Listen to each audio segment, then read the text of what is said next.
road again. I'm in Tennessee. First video of the week, really? Well, not really, but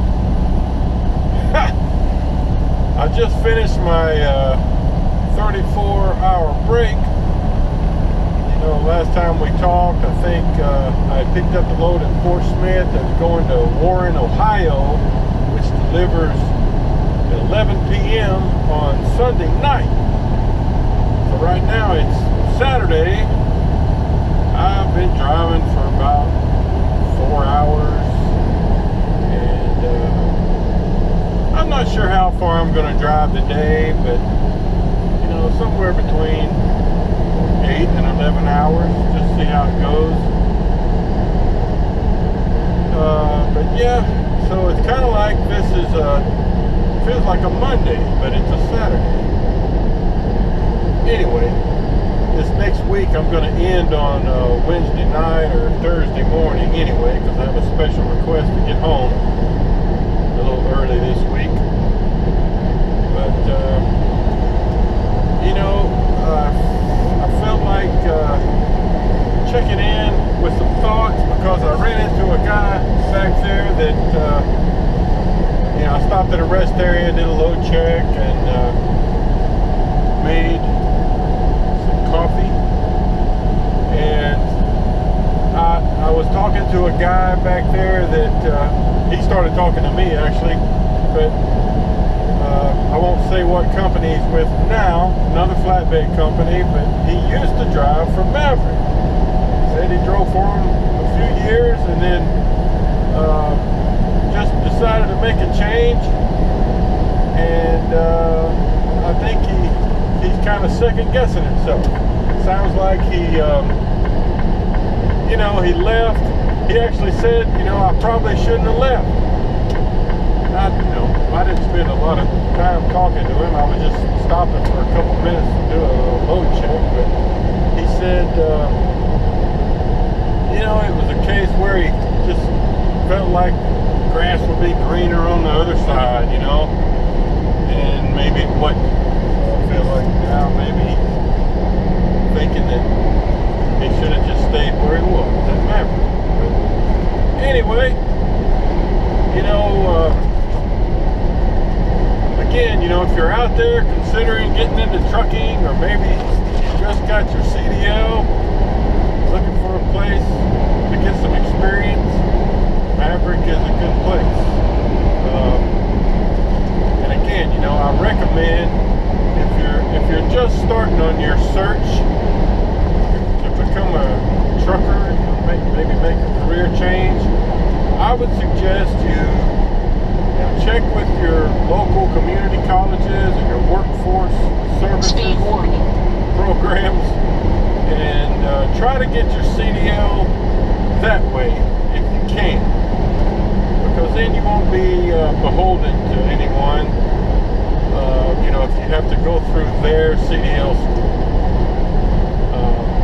and you'll just have more freedom to do what you want. You won't be locked into anything. But you know, if you can't do that, you know, and I've talked about this before, but Maverick's got, you know, their own CDL training program now. You can just come to Maverick. They'll start with you from scratch, get your CDL, and then you get to work. It just take a little longer. So anyway, just had that on my mind. I'll update you a little more down the road.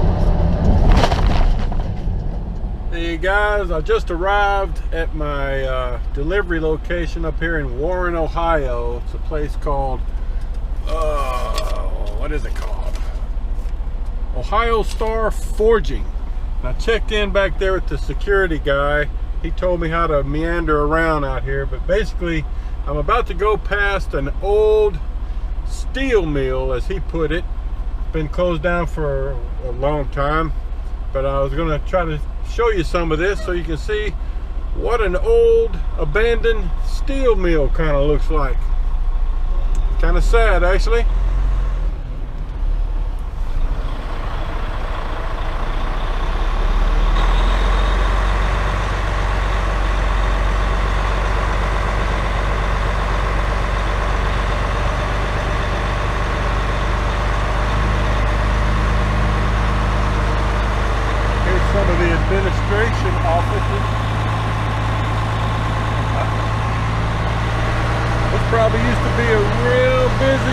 good place once upon a time. Now it's probably all done in China or Mexico. I don't know. Just a guess. Pretty big place though.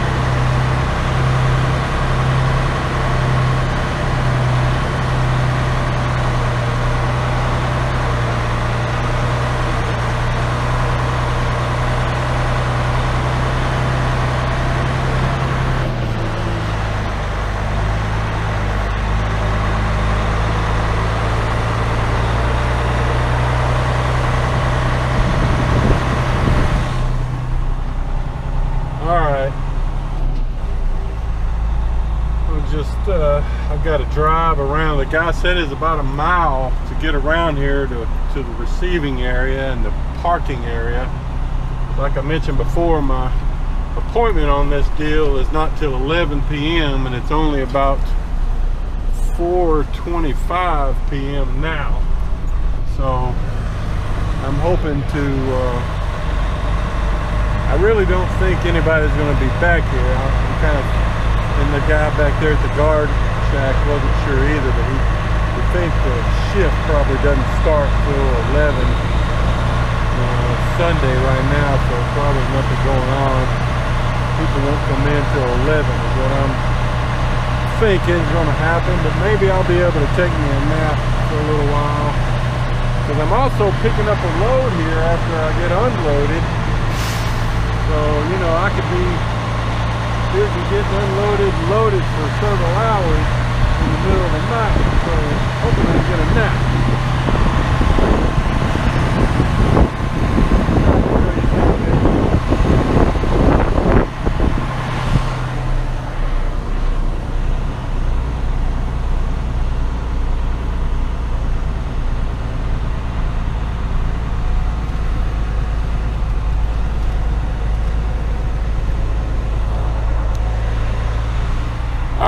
I guess that's enough depressing old steel mill footage for now.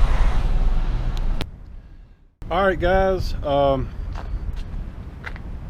going to be waiting to unload probably a few hours, so I'm going to go ahead and get my tarps off of here and probably my chains too, so I'll have that done for later. But thought I would show you how we do these what we call the steel tarps, you know, the smaller vinyl tarps, 4-foot drops. I've already done one of them, rolled it up here, but I've got two of these canvas tarps on top of these bars, and we do that just to protect the vinyl tarps from getting torn. You know, there's steel banding and little wire, little pieces of tag wire on these bundles, and we don't want to rip these. So I'm gonna try to set the camera up where I can get a good shot of this, so hopefully it works out. Okay guys, the first thing I'm gonna do is take a bungee and just kind of loop it around like that, hang it off like that, and then I'm gonna take, you see these tarps have 3 rows of rings on each side. See, 1, 2, 3. So once I get the tarp on the ground, I'm going to grab the 3rd row from each side and kind of join them together and then hang it from the bungee. So you'll see that in a minute. The top set of rings from each side, kind of join them together, swing the tarp so that it lays down nice and flat.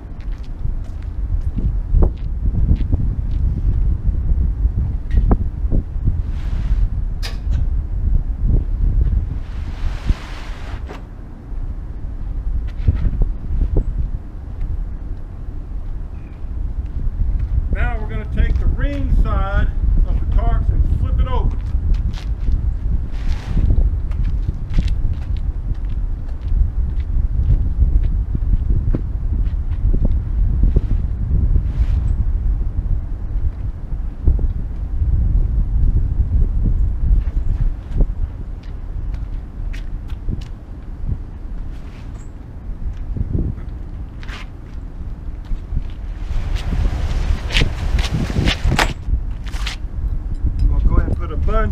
here, so it'll be there when I'm ready to roll it up.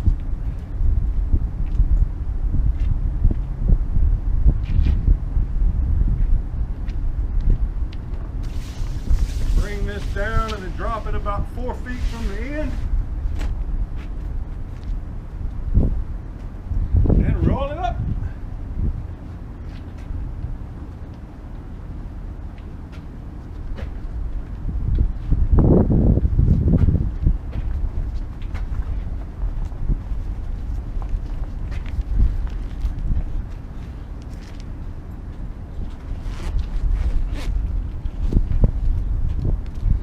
That's it.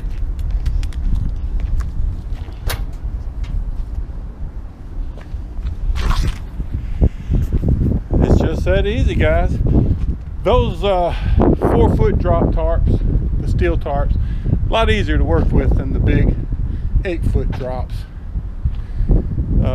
Haven't filmed those yet. All right, I'm going to do the canvas tarps. Okay guys, I got the 2 green canvas tarps off of there and rolled up.